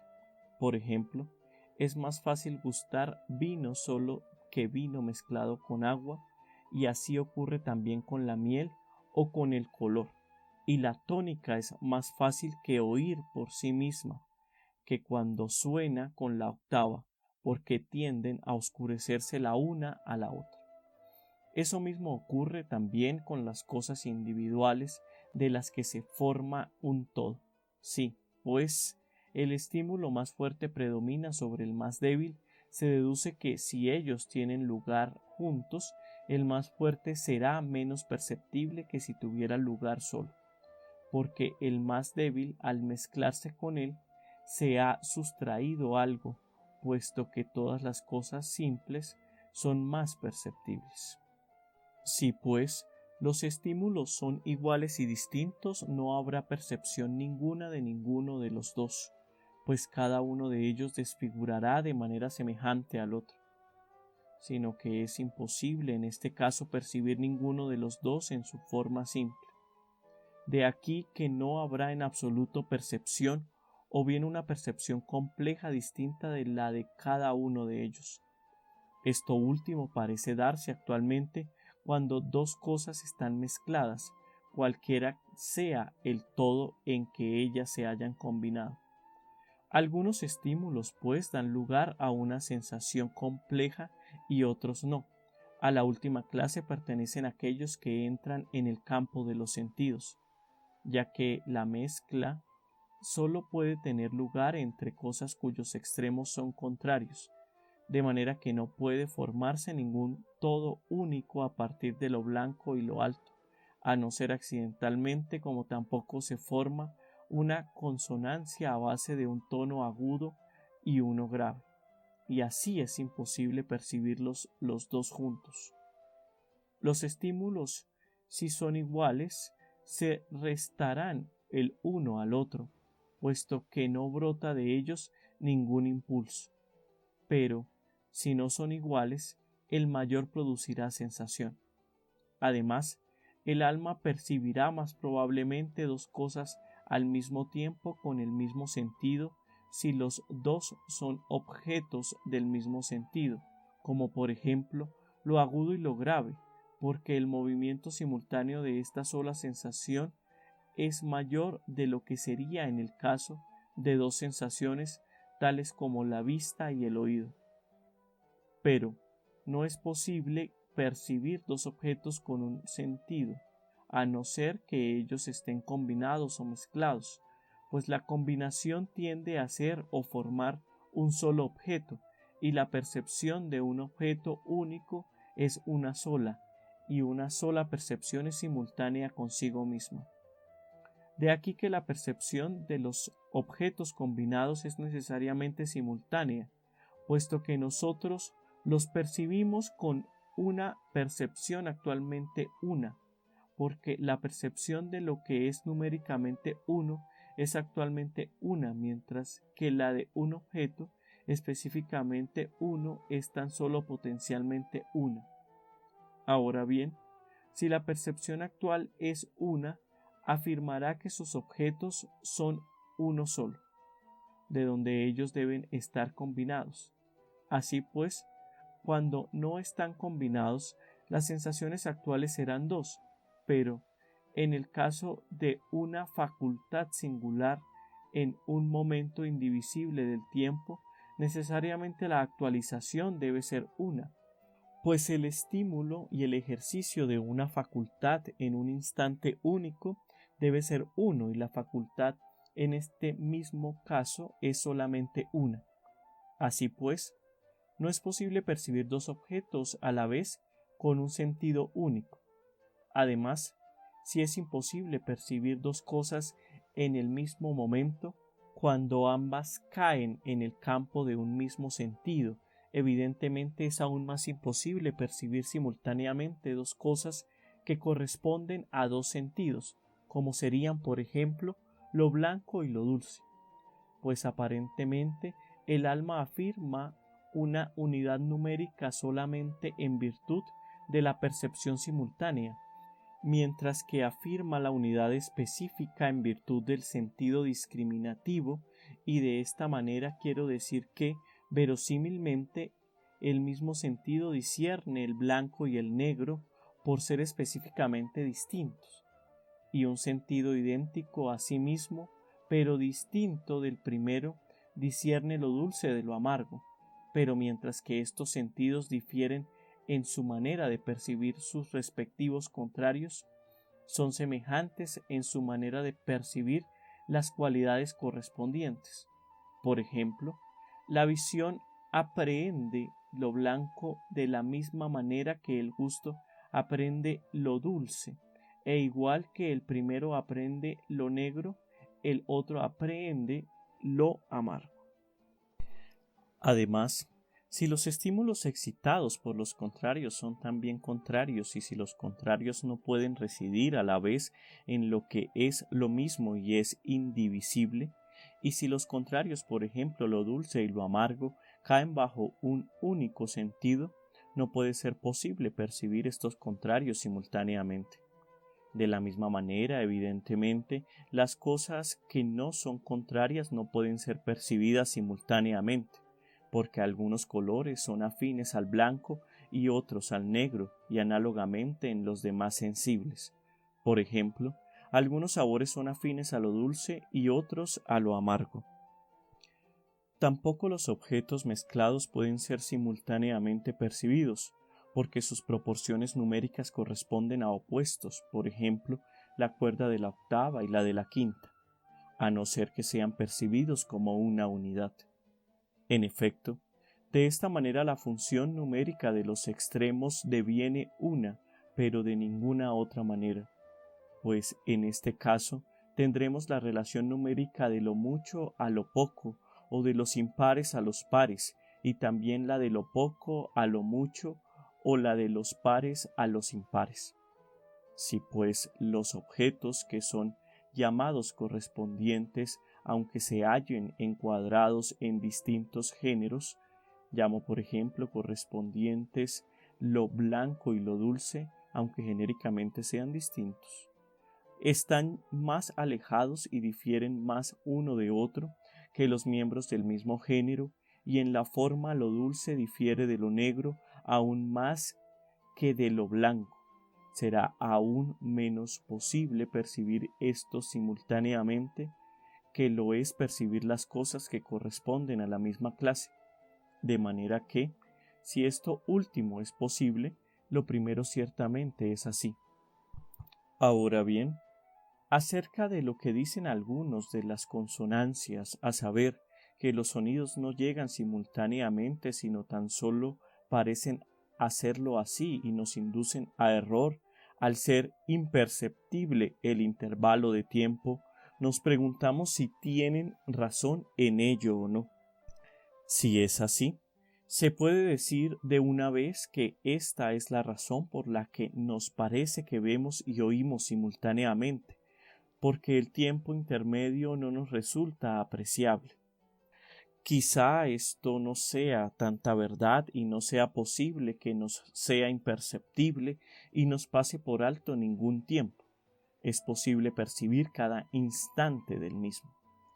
Porque si, cuando un hombre se percibe a sí mismo u otra cosa cualquiera en un tiempo continuo, es posible que él sea inconsciente de su existencia, y si, por otra parte, en un tiempo continuo puede darse un tiempo tan breve que sea completamente imperceptible, es evidente que durante este tiempo él será inconsciente de su existencia y del hecho de su visión o percepción, y si aún percibe, no habrá ningún objeto que perciba él o ningún tiempo en el que lo perciba, a no ser en el sentido de que ve en alguna parte del tiempo o alguna parte del objeto.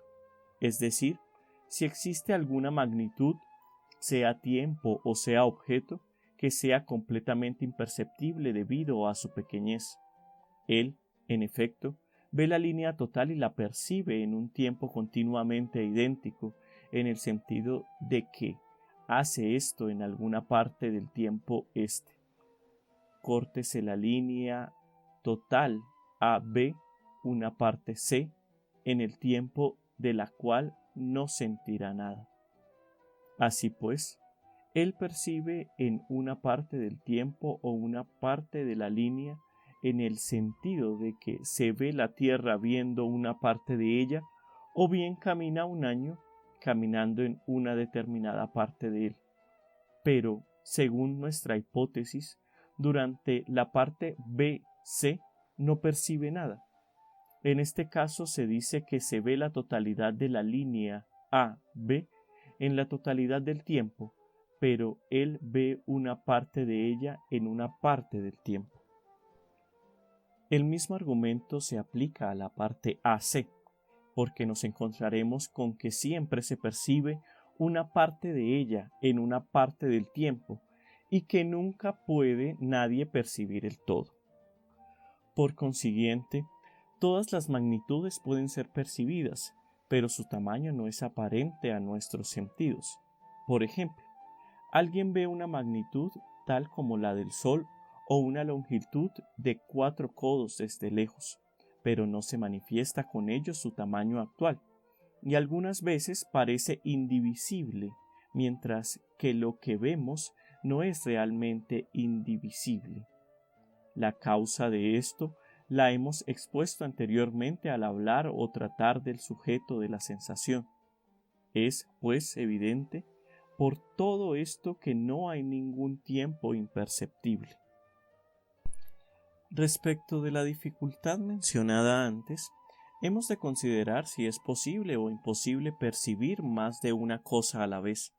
Por la expresión a la vez, entiendo un tiempo que es uno e indivisible respecto de varias cosas entre sí relativas. En primer lugar, pues, es posible percibir dos cosas a la vez, aunque con una distinta parte del alma, y no lo es percibirlas con una parte indivisible, pero una parte indivisible en el sentido de ser un todo continuo. ¿O implica esto, en primer lugar, que respecto de cada uno de los sentidos particulares, por ejemplo, la vista, si el alma ha de percibir un color con una parte y otro color con otra parte, poseerá ella un número de partes iguales en especie? Porque los objetos que ella percibe están en un mismo género. Si se urgiera que, igual que hay dos ojos, nada impide que haya también en el alma dos partes idénticas, respondiéramos que probablemente los dos ojos constituyan una unidad y que en la operación actual son uno solo. Pero si eso es así, en la medida en que ellos constituyan un órgano, lo que éste perciba será también uno, mientras que si ellos obran separadamente, la analogía queda desbaratada. Además, los mismos sentidos resultarán entonces plurales, exactamente igual que se habla de las diversas ramas del conocimiento, pues no habrá ninguna actividad sin su facultad propia, como tampoco sin actualidad o actividad habrá percepción alguna. Si el alma no percibe esas cosas en un tiempo indivisible, evidentemente lo mismo es verdadero en todos los demás casos, pues sería aún más posible que por ella percibiéramos varias de esas cosas simultáneamente que no que percibiera así cosas de distinto género. Si pues es verdad que el alma percibe lo dulce con una parte de ella y lo blanco con otra parte, entonces o bien el compuesto de éstas es uno o no lo es. Ahora bien, debe ser uno, porque la facultad perceptiva es una, qué objeto uno, pues, puede percibir esa facultad una? Porque no puede componerse ningún objeto de esas sensaciones. Así pues, como se ha dicho antes, debe haber una parte del alma con la que ella lo perciba todo, aunque ella perciba los diversos objetos con partes distintas. Por tanto, hay una facultad sensitiva para lo blanco y lo dulce en cuanto indivisibles en acto y otra cuando son actualmente divisibles. Probablemente lo que es posible en los objetos del sentido es también posible en el alma, porque lo que es numéricamente único e idéntico puede ser blanco y dulce y aún poseer otras muchas cualidades si los atributos no son separables unos de otros, sino que difieren individualmente en su existencia. De manera semejante, pues, hay que suponer lo mismo del alma, y que la facultad sensitiva de todas las cosas es numéricamente una y distinta respecto de sus objetos, unas veces genéricamente y otras específicamente, de manera que la percepción simultánea sería posible con una parte que es la misma y única, pero no idéntica en la relación conceptual. Es por tanto evidente que todo objeto sensible es una magnitud y que ningún objeto sensible es indivisible. La distancia a partir de la cual un objeto no puede ser visto es indeterminada, pero es determinada la distancia desde la cual puede sí ser visto. Eso es también verdad de los objetos del olfato y del oído y de todos los demás objetos que percibimos sin contacto. Hay en el espacio intermedio un punto determinado, más allá del cual el objeto no puede ser visto, mientras que más cerca del cual puede sí ser visto. Este punto, más allá del cual, si un objeto se halla allí, no se puede percibir, mientras que, si el objeto está más cerca que él, sí es perceptible, es, con toda seguridad, necesariamente indivisible.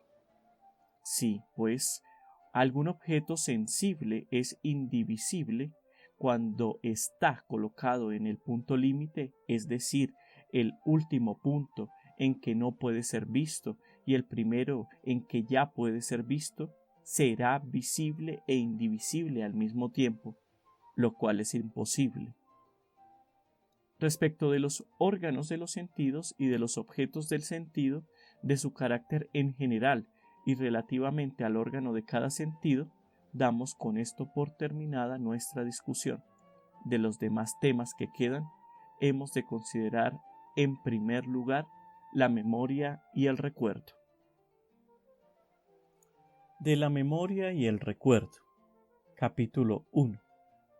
Hemos de tratar ahora de la memoria y el recuerdo, qué es, por qué motivos tiene lugar y a qué parte del alma corresponde esta afección y la del recuerdo.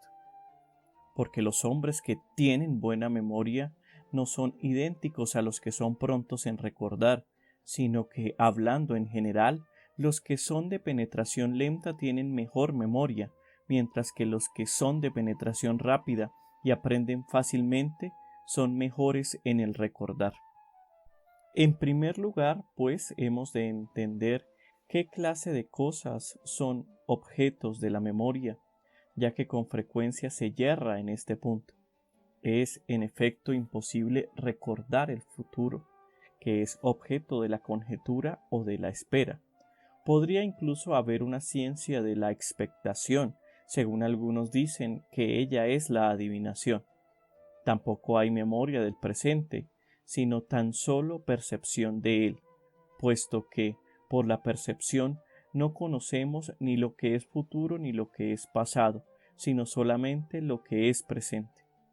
Ahora bien, la memoria tiene por objeto el pasado. Nadie podría pretender recordar el presente mientras él es presente. Por ejemplo, no se puede recordar un objeto blanco particular mientras uno lo está mirando, como tampoco se puede recordar el tema de una especulación teórica mientras actualmente se está especulando acerca de ella y se está pensando en ello. Solamente se dice que se percibe lo primero y que se conoce lo último. Pero, cuando uno tiene conocimiento o sensación de algo, sin la actualización de estas facultades, entonces se dice que recuerda. En el primer caso, se recuerda lo que él aprendió o pensó, y en el otro caso, lo que se oyó, se vio o se percibió de cualquier otra manera, pues cuando un hombre ejercita su memoria, siempre dice en su mente que él ha oído, sentido o pensado aquello antes. La memoria, pues, no es ni sensación ni juicio, sino un estado o afección de una de estas cosas, una vez ha transcurrido un tiempo.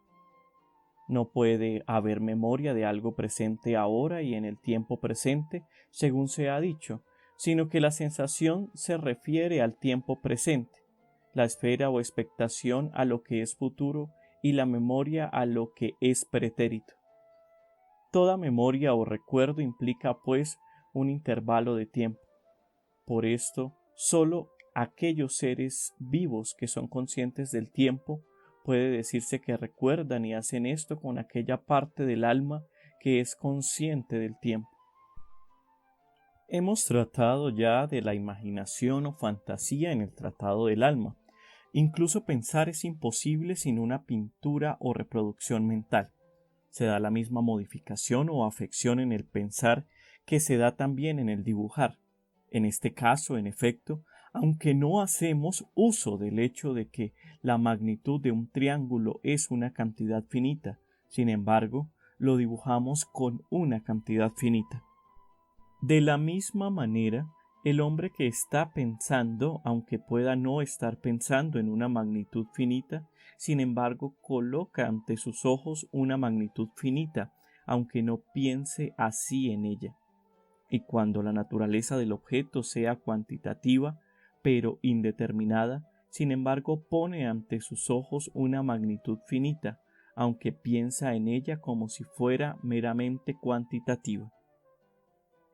¿Por qué motivo es posible pensar en cualquier cosa sin continuidad o pensar en las cosas temporales a no ser en términos de temporalidad? Es otra cuestión.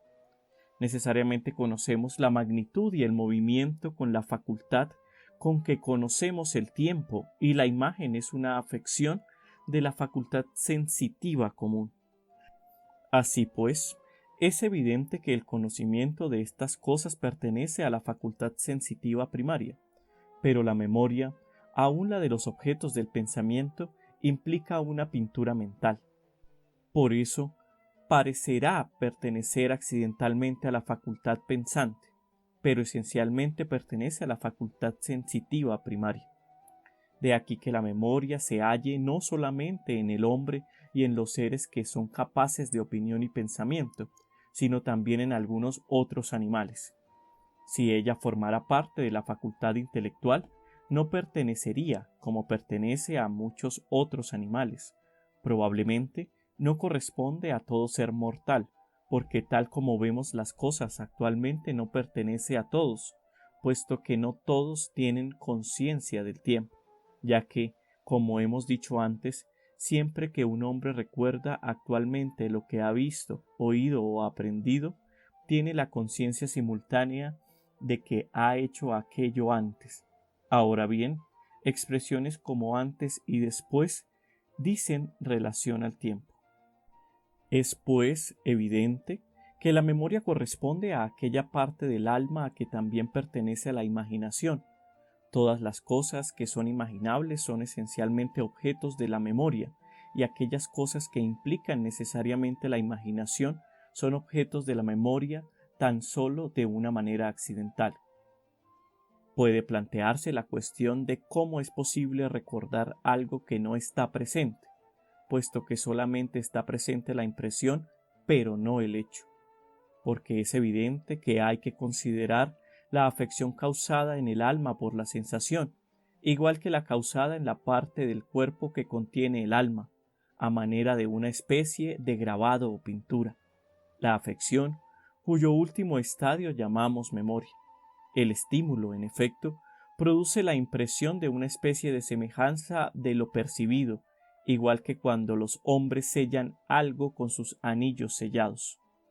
De aquí que, en algunas gentes, debido a la ineptitud o a la edad, la memoria no tenga efecto ni aun bajo un estímulo muy fuerte, como si el estímulo o el sello se hubiera aplicado a un agua que fluye, mientras que en otros, debido a un desgaste parecido al de las paredes viejas en los edificios, o bien debido a la dureza de la superficie receptora, la impresión no penetra. Por esta razón, los muy jóvenes y los viejos tienen pobre memoria. Esos están en estado de fluencia, los jóvenes a causa de su crecimiento, los viejos a causa de su decadencia.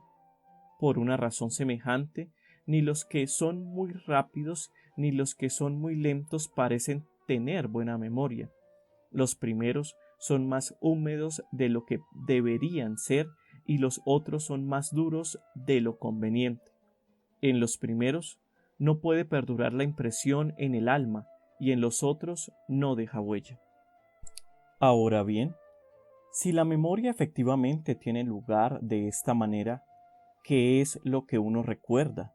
¿La afección presente o el objeto que dio origen a ella?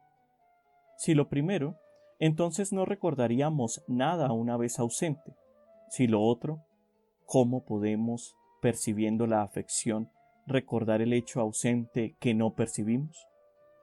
Si hay en nosotros algo análogo a una impresión o una pintura, ¿por qué razón la percepción de esto será memoria o recuerdo de algo distinto y no de esto mismo? Pues es esta afección lo que uno considera y percibe cuando ejercita su memoria. ¿Cómo, pues, se recuerda lo que no es presente? Esto implicaría que se puede también ver y oír lo que no está presente, y seguramente, en algún sentido, es esto lo que puede ocurrir y ocurre. Igual que una pintura pintada sobre un panel es a la vez una pintura y un retrato, y aunque una sola e idéntica es ambas cosas, sin que sin embargo la esencia de las dos sea idéntica, y así como es posible pensar de ella las dos cosas que es una pintura y que es un retrato, así, de la misma manera, hemos de considerar la pintura mental que se da dentro de nosotros como un objeto de contemplación en sí mismo y como una pintura mental de una cosa distinta. En la medida en que la consideramos en sí misma, es un objeto de contemplación o una pintura mental, mientras que en la medida en que la consideramos relacionada con alguna otra cosa, por ejemplo, como una semejanza, es también un recuerdo. De manera que, cuando su estímulo es actual, si el alma percibe la impresión en sí misma, parece tener efecto a manera de un pensamiento o una pintura mental.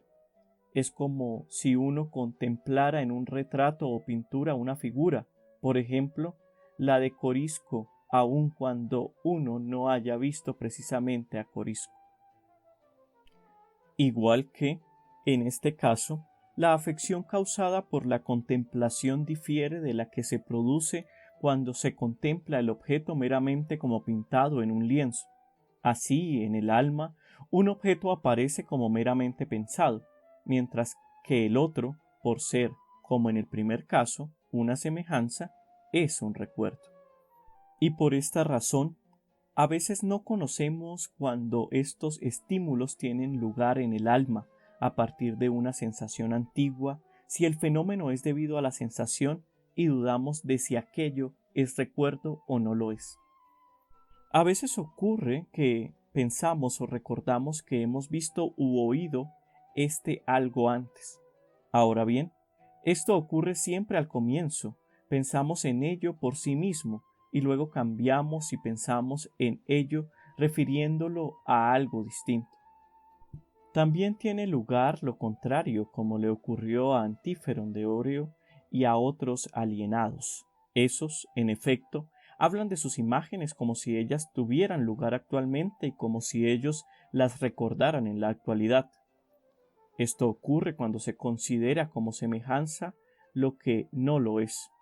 El ejercicio guarda el recuerdo y conserva la memoria por medio de una constante repetición mental.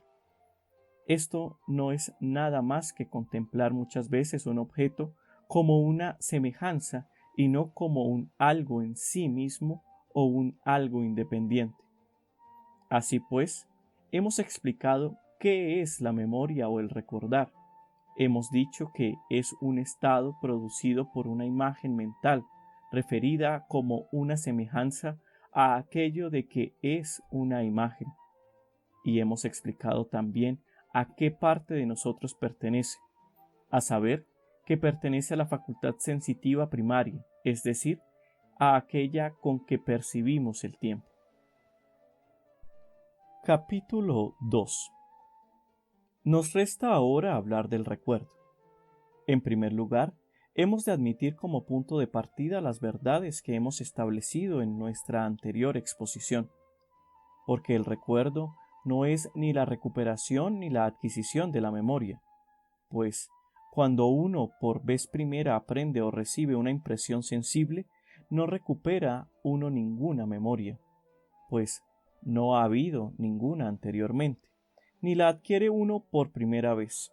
Solamente en el momento en que el estado o la afección se producen en el interior hay memoria, de manera que la memoria no se produce al mismo tiempo que la afección originaria. Además, tan pronto como la afección ha entrado completamente en el órgano sensitivo, individual y último, la afección, o el conocimiento, si es que alguien puede llamar al estado o afección al conocimiento, ya que nada hay que pueda impedir que nuestro recuerdo verse accidentalmente sobre algunos objetos de nuestro conocimiento. Está ya presente en el sujeto afectado, pero la memoria propiamente no se ha fijado hasta que ha transcurrido un tiempo, ya que uno recuerda en el presente lo que uno ha visto y ha padecido en el pretérito. No se puede recordar en el presente lo que uno experimenta en el presente. Además, es evidente que es posible recordar cosas que uno no tiene presente en el momento, pero que uno ha percibido o padecido hace mucho. Pero, cuando uno recupera algún conocimiento anterior, alguna sensación o experiencia, el estado continuado de lo que antes hemos descrito como memoria, este proceso, por tanto, es el recuerdo de uno de los objetos antedichos. No obstante, el proceso del recuerdo implica la memoria y va acompañado de memoria. Tampoco es verdadero decir sin ninguna calificación o determinación ulterior que el recuerdo es introducir de nuevo algo que ya antes existía en nosotros. En un sentido, es esto verdadero, pero no lo es en otros, pues es posible que un mismo hombre aprenda o descubra una misma cosa dos veces. Así pues, el recuerdo debe diferir de estos actos, debe implicar algún principio originario fuera de aquel a partir del cual aprendemos por vez primera. Los actos del recuerdo tienen lugar cuando un movimiento o impulso sucede naturalmente a otro. Si la secuencia es necesaria, es evidente que quien quiera que experimente un movimiento o impulso, experimentará también el siguiente. Pero si la secuencia no es necesaria, sino simplemente habitual o fruto de costumbre, la segunda experiencia se seguirá de ordinario. Pero ocurre que algunos impulsos nos vienen a ser habituales más fácilmente por una única experiencia que otros a partir de muchas, y así recordamos algunas cosas que tan solo hemos visto una vez mejor que otras que hemos visto muchas veces. Cuando recordamos, pues, reexperimentamos uno de nuestros primeros movimientos o impulsos hasta que al fin experimentamos también lo que habitualmente les precede. Por esta razón, seguimos ordenada y continuamente el rastro cuando pensamos partiendo del presente o de alguna otra cosa, o bien de algo semejante o contrario a lo que buscamos, o bien de algo íntimamente relacionado con ello. De esta manera tiene lugar el recuerdo, pues los movimientos o impulsos que nacen de estas experiencias son a veces idénticos y a veces simultáneos con los de lo que buscamos, y aún a veces forman parte de ello, de manera que la parte restante que nosotros experimentamos luego de esta es relativamente pequeña.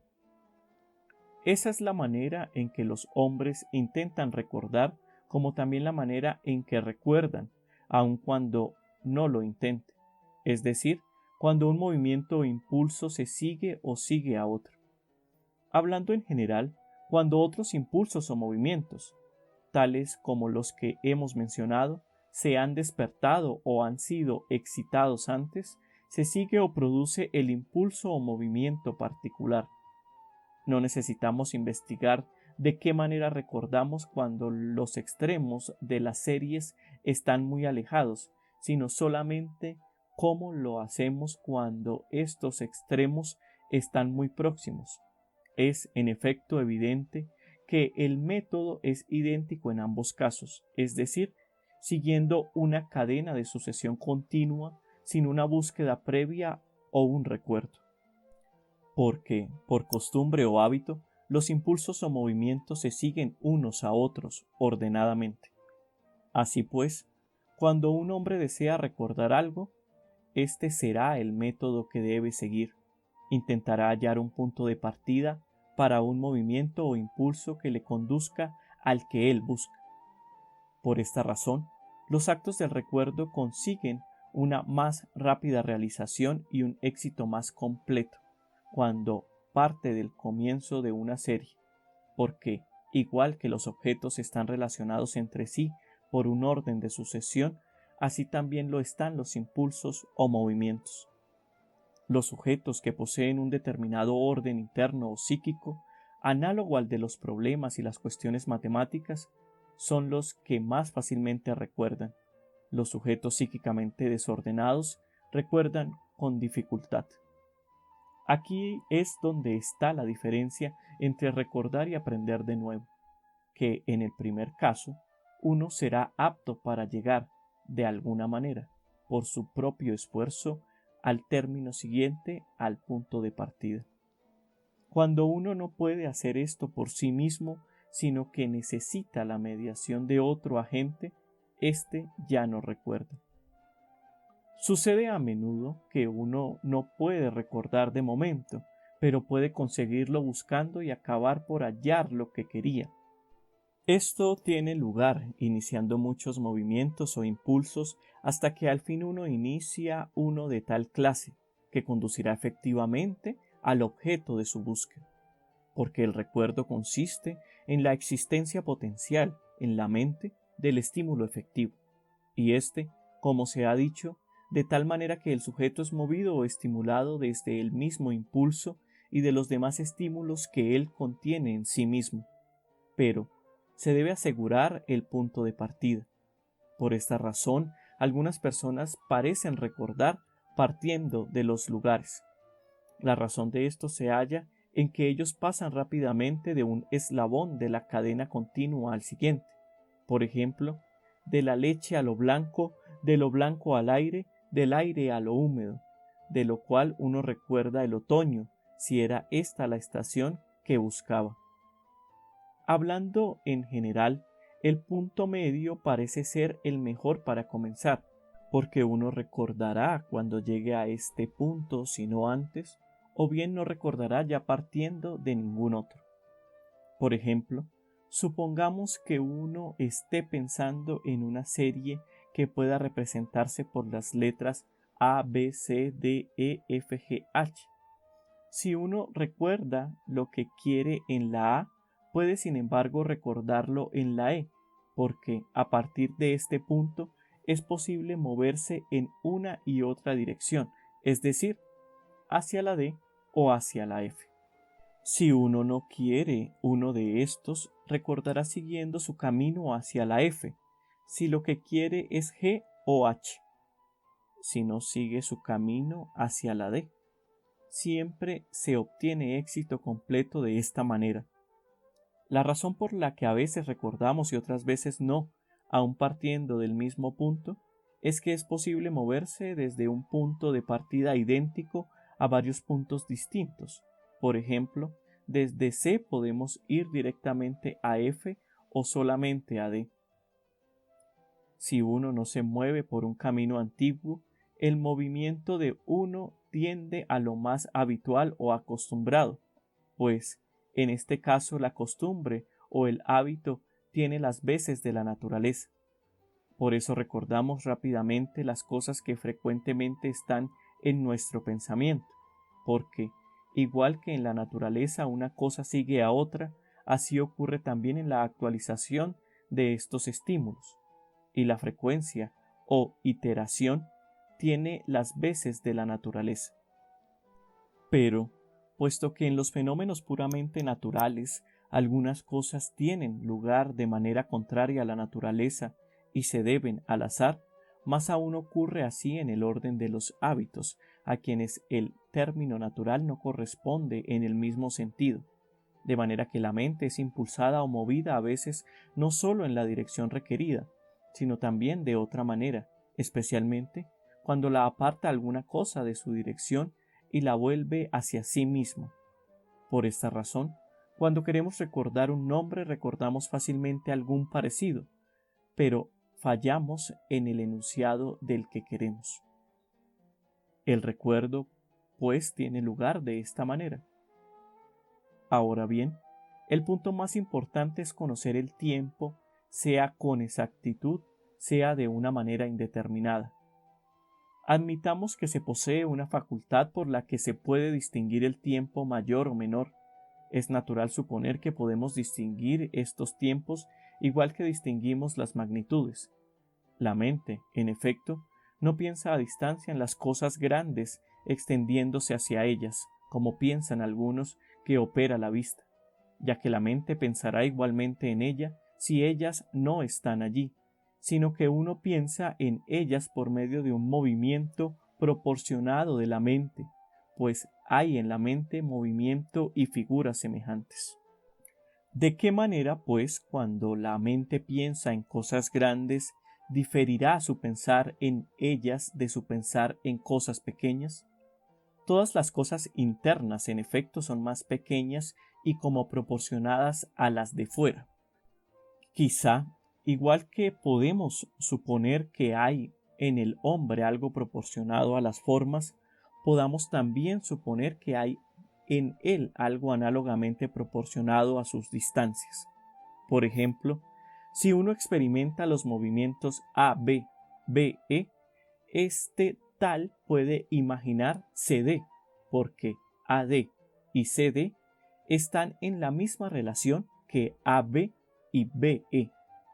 ¿Por qué, pues, imagina uno más fácilmente CD que FG? Probablemente porque A es AC, lo que H es AI. Ahora bien, este tiene sus movimientos o estímulos simultáneamente. Ahora bien, si quiere imaginar FG, conserva en la mente, pero en un lugar de la razón, H, I. Piensa la razón, K, L, ya que éstas guardan la misma relación que FA a BA. Así pues, cuando el impulso relativo al hecho y el impulso relativo a su tiempo tienen lugar juntos, uno recuerda actualmente. Si uno piensa que experimenta sus impulsos o movimientos sin hacer esto, piensa que recuerda, porque no hay nada que impida que un hombre se engañe respecto a esto, ni nada que le impida suponer que recuerda cuando no hay tal. Pero, cuando un hombre recuerda actualmente no puede suponer que no lo hace y recordar sin ser consciente de ello, porque el recuerdo, según hemos visto, esencialmente implica la conciencia. Pero, si el impulso o movimiento que dice referencia al hecho tiene lugar separadamente del movimiento relativo al tiempo del mismo, o al revés, no se recuerda. El impulso o movimiento relativo al tiempo es de dos clases. A veces uno recuerda un hecho sin una exacta estimación de tiempo, tal como que uno hizo tal y tal cosa antes de ayer, y a veces uno recuerda con una estimación exacta del tiempo. Los hombres acostumbran a decir que recuerdan un suceso, pero que no saben cuándo ocurrió, cuando ellos no conocen exactamente la longitud del periodo de tiempo transcurrido. Hemos dicho antes que los que tienen buena memoria no son los mismos que los que recuerdan rápidamente. El recordar difiere de la memoria, no solamente en el aspecto del tiempo, sino también porque mientras que muchos otros animales participan de la memoria, se puede decir que ninguno de los animales conocidos, excepto el hombre, puede recordar. Por esta razón, el recordar es como una especie de silogismo o inferencia, pues cuando un hombre recuerda, infiere o deduce que él antes ha visto, ha oído o ha experimentado algo de aquella clase, y el proceso de recordar es una especie de búsqueda. Este poder o capacidad solo puede corresponder por naturaleza a animales que posean la facultad de la deliberación, ya que también la deliberación es una especie de inferencia. Que la experiencia es en algún sentido del orden físico y que el recuerdo es una búsqueda de una imagen o pintura mental que se halla asimismo en el orden físico, se demuestra por el malestar o molestia de que dan muestras algunos hombres cuando, a pesar de una intensa concentración, no consiguen recordar.